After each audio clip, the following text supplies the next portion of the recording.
Kita punya kasus hukum besar yang sedang kita tangani, dugaan perampokan dan penculikan terhadap rapper Gucci Mane. Kasus ini seharusnya menjadi peringatan bagi orang lain yang percaya bahwa menggunakan kekerasan dan taktik intimidasi untuk merampok orang lain di komunitas kita adalah cara yang layak untuk berbisnis. Saya di sini untuk mengatakan bahwa itu bukan caranya, dan jika Anda memilih untuk melakukan ini, kami akan segera membawa Anda ke pengadilan. Tunggu sampai Anda mendengar tidak hanya tuduhannya, tetapi juga buktinya, rekaman pengawasan, akun Instagram, sidik jari. Ini benar-benar luar biasa, setidaknya begitu. Kami memiliki pengaduan pidana yang menjelaskan semuanya, dan kami akan menguraikannya untuk Anda sekarang juga.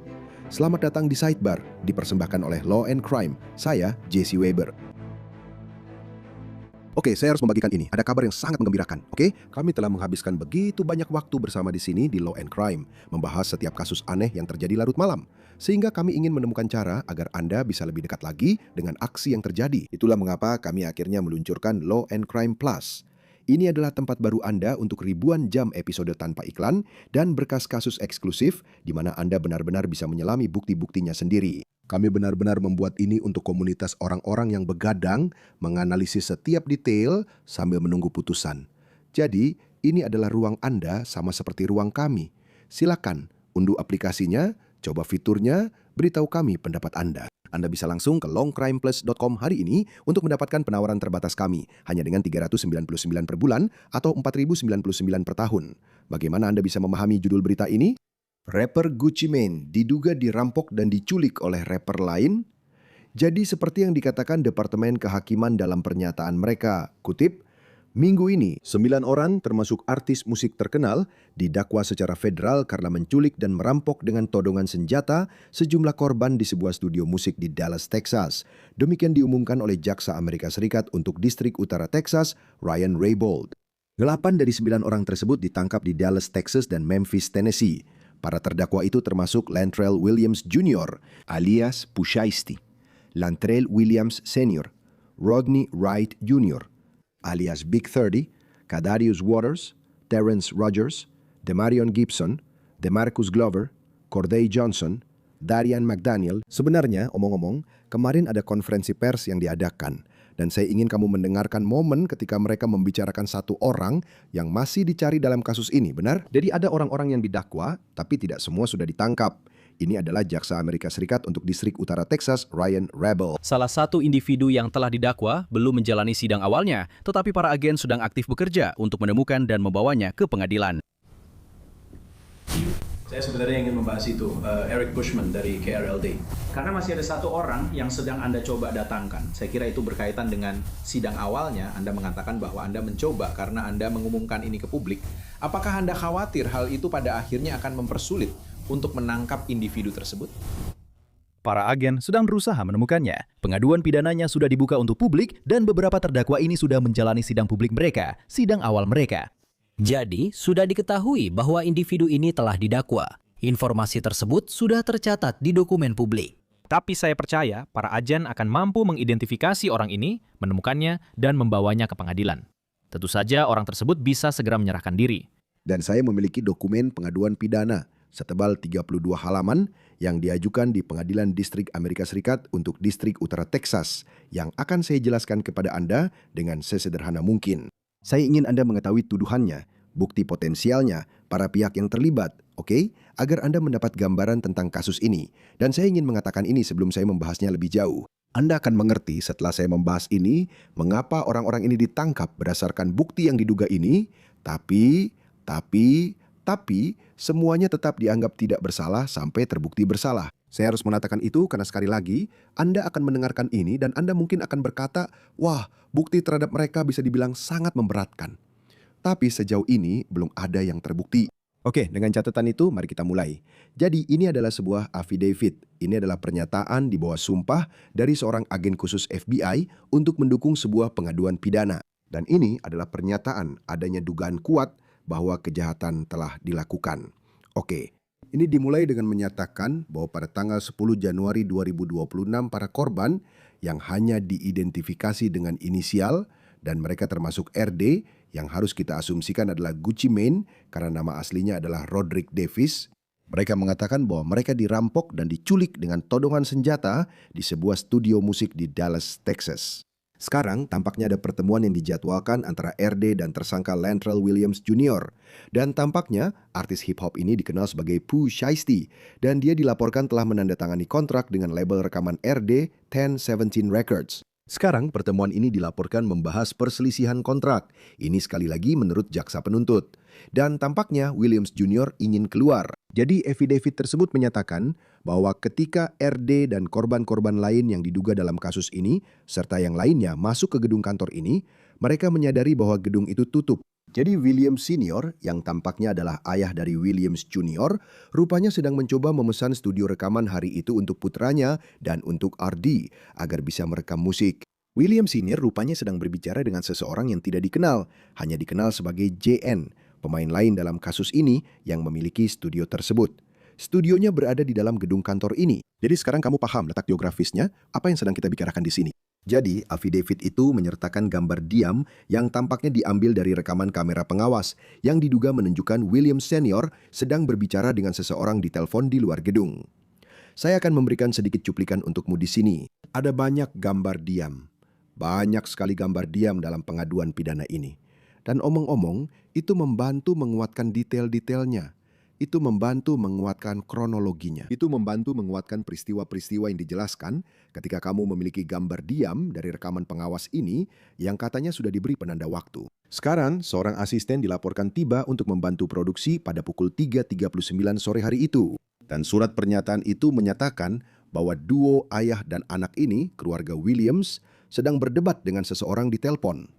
Oke, mereka sedang berdebat. Dan saya akan membacakan ini secara verbatim kepada Anda. Kutipan, pada sekitar pukul 15.43, Williams Jr. dan Williams Senior Wright, Johnson, Waters, Rogers, Gibson, Glover, dan McDaniel memasuki sisi timur gedung kantor. Para tersangka tersebut berjalan melewati area lobi gedung kantor sebelum masuk ke dalam studio. Satu orang dengan gaya rambut gimbal yang kemudian diidentifikasi sebagai Gibson terlihat dalam rekaman video keluar dari gedung kantor dan tak lama kemudian kembali dengan sebuah tas yang disampirkan di bahunya. Sekali lagi, di dalam pengaduan ini terdapat gambar hasil rekaman pengawasan, oke? Sekarang, affidavit tersebut menyatakan bahwa mereka masuk ke studio tempat para korban berada, korban yang diduga. Dan ada juga gambar-gambar diam yang mencakup lobi studio, ruang kontrol, dan ruang rekaman. Dan pada satu titik, diduga Williams Jr. yang omong-omong ini, saya sangat terkejut dengan detail ini, diduga sedang memakai alat pemantau di pergelangan kaki, oke? Pergi untuk berbicara secara pribadi dengan RD tentang kontrak tersebut. Saya akan membahas alat pemantau di pergelangan kaki itu sebentar lagi.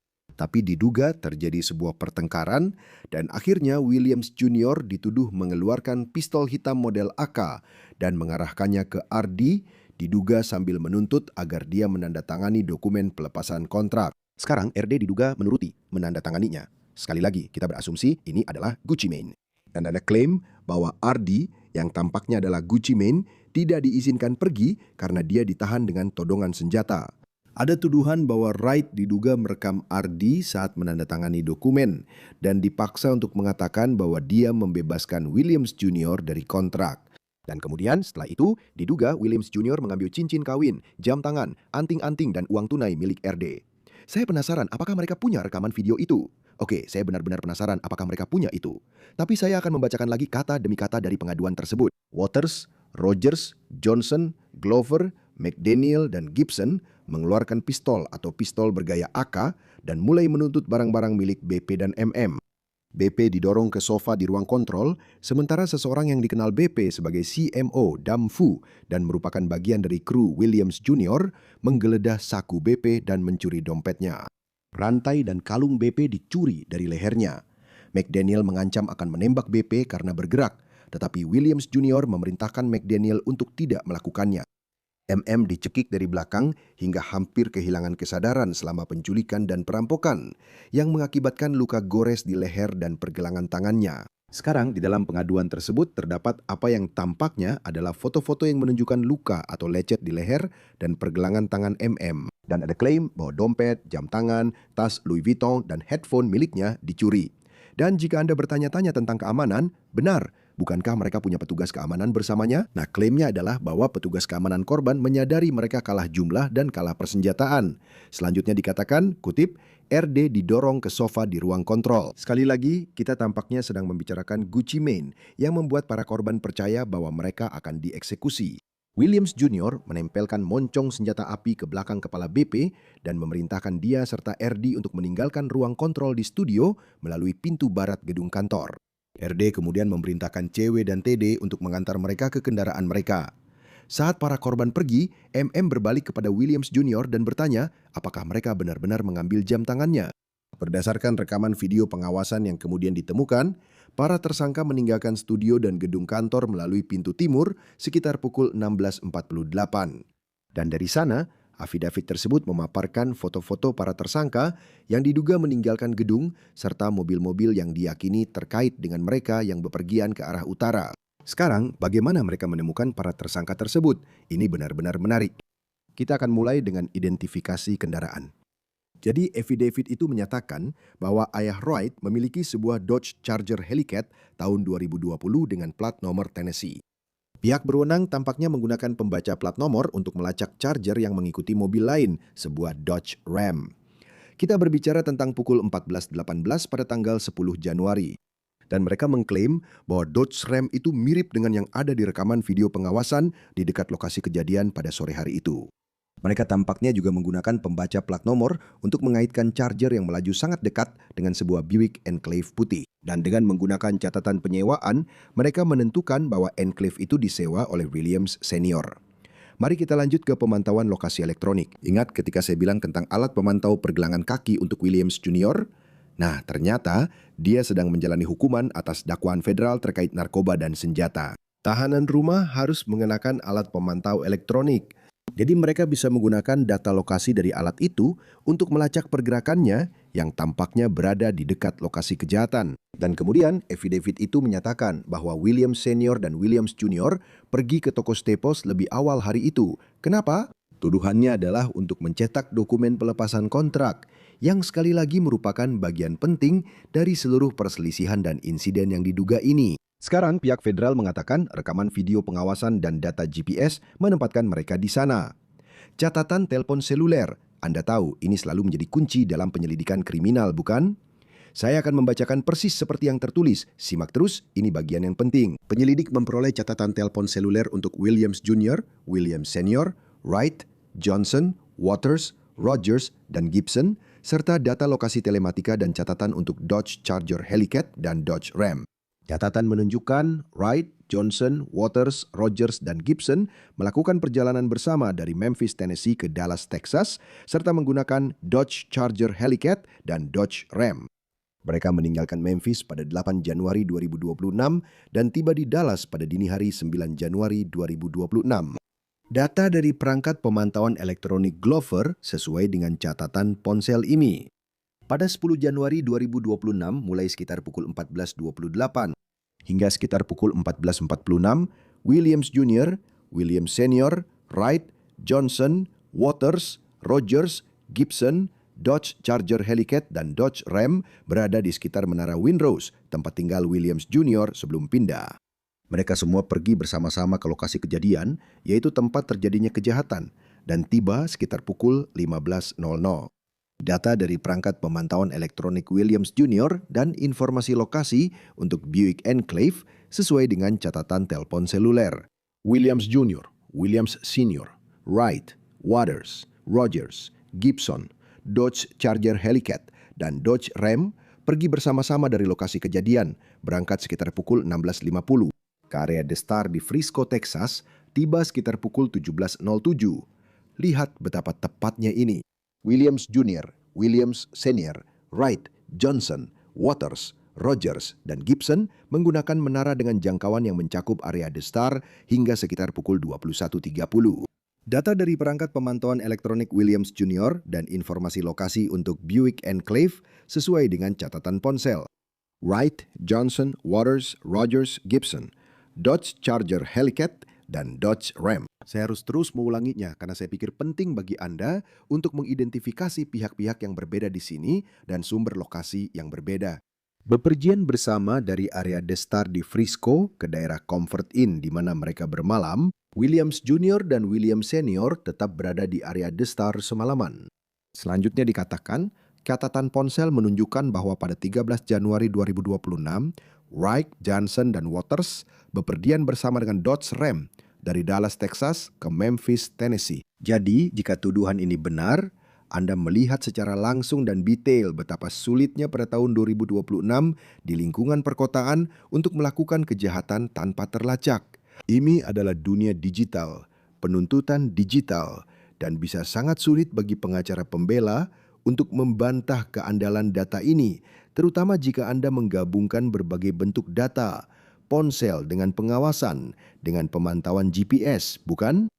Tapi Anda mendengar tentang Comfort Inn omong-omong, menurut affidavit.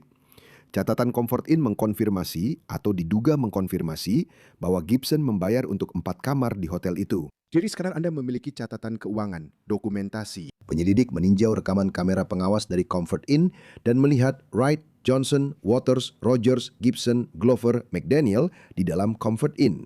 Semuanya mengenakan pakaian mirip dengan apa yang tampaknya dikenakan oleh para tersangka dalam kasus penculikan dan perampokan. Dan dalam affidavit terdapat perbandingan berdampingan dari para tersangka, apa yang tampaknya mereka kenakan di tempat kejadian perkara, dibandingkan dengan apa yang tampaknya mereka kenakan di Comfort Inn. Sekali lagi, semua ini masih dugaan, tapi Anda bisa melihat mengapa hal ini semakin berkembang. Sekarang, ada juga bagian tentang bagaimana penyidik menemukan sidik jari atau sidik jari laten milik Gibson dan Rogers pada gelas plastik merah ini yang tampaknya juga ditinggalkan di tempat kejadian perkara.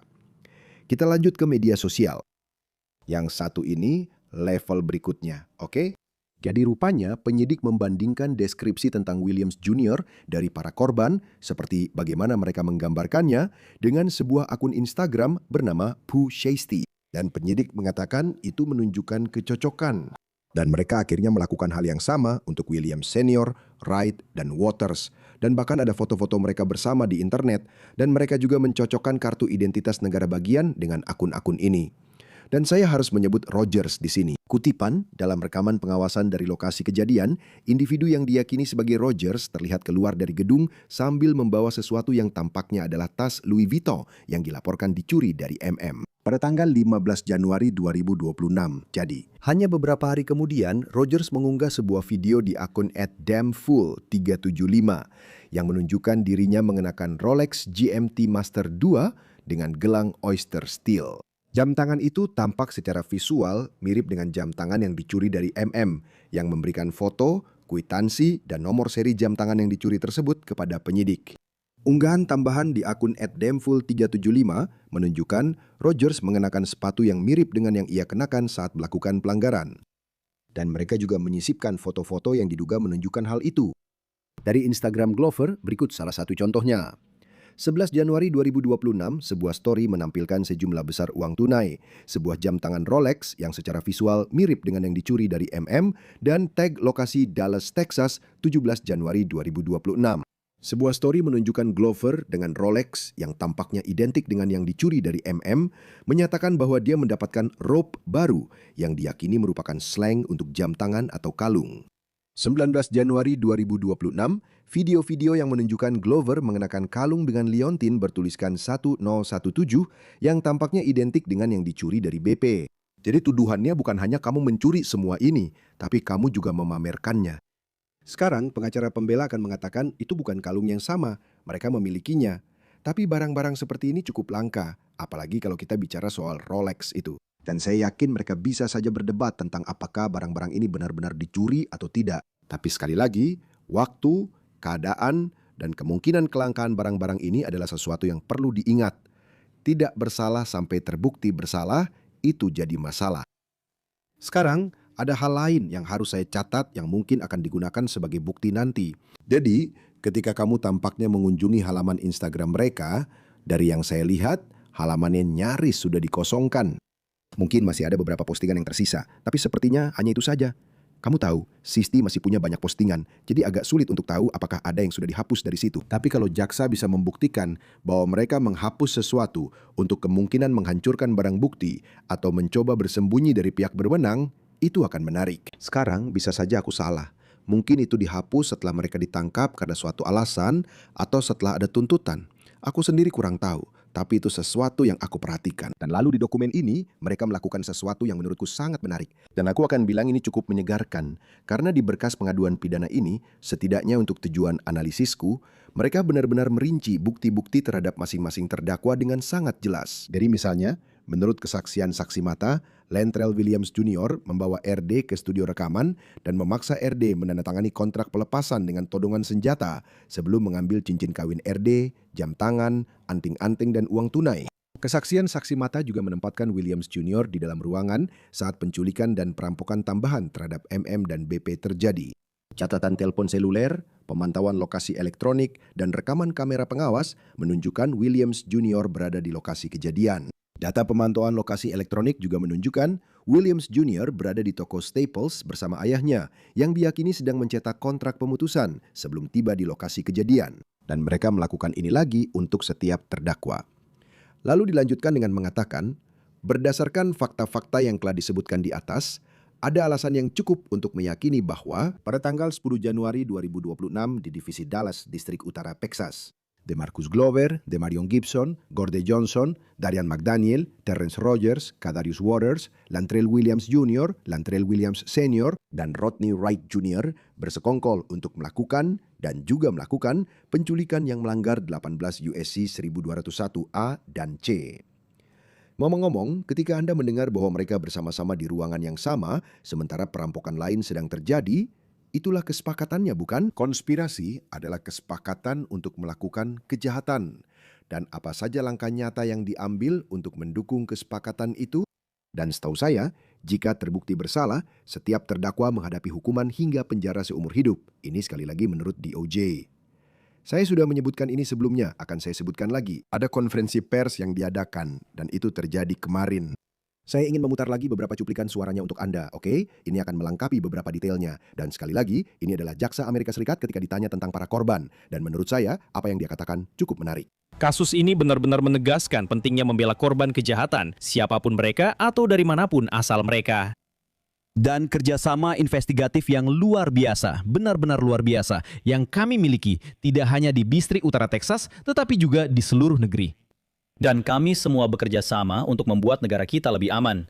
Mengenai korban, saat ini kami tidak akan membahas siapa saja korbannya. Saya tidak akan membahas soal korban saat ini. Saya rasa nanti akan ada informasi lebih lanjut yang bisa membantu memperjelas. Tapi pada tahap penyelidikan ini, saya belum bisa mengungkapkan hal tersebut. Ya, jadi pada saat rekaman ini dibuat, pihak berwenang belum secara tegas mengatakan bahwa hal ini diduga terjadi pada Gucci Mane. Ada perlindungan bagi korban di setiap negara bagian dan dalam setiap penuntutan. Jadi Anda harus mengingat hal itu.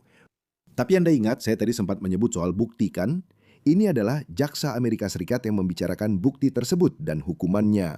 Itu salah satu alasan saya ingin menyebutkan beberapa bukti yang telah ditemukan sampai saat ini. Banyak dari ini melibatkan surat panggilan, surat perintah penggeledahan, dan hal-hal semacam itu untuk mendalami penyelidikan. Jadi, para agen yang bersama saya di sini, para agen yang ada di lapangan, butuh sedikit waktu untuk mengidentifikasi siapa pelaku kejahatan ini dan membangun kasus agar kami merasa yakin untuk mengajukan tuntutan. Jadi sebenarnya itu cukup cepat untuk kasus federal dengan tingkat keseriusan dan sifat seperti ini. Dan saya sangat bangga dengan kerja investigasi yang telah dilakukan.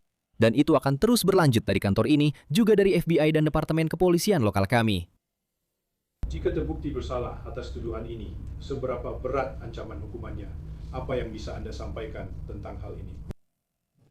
Mereka menghadapi berbagai kemungkinan hukuman, jadi tidak ada hukuman minimum wajib dalam kasus ini. Ada rentang hukuman dan itu akan menjadi wewenang hakim, siapapun yang menangani kasus ini.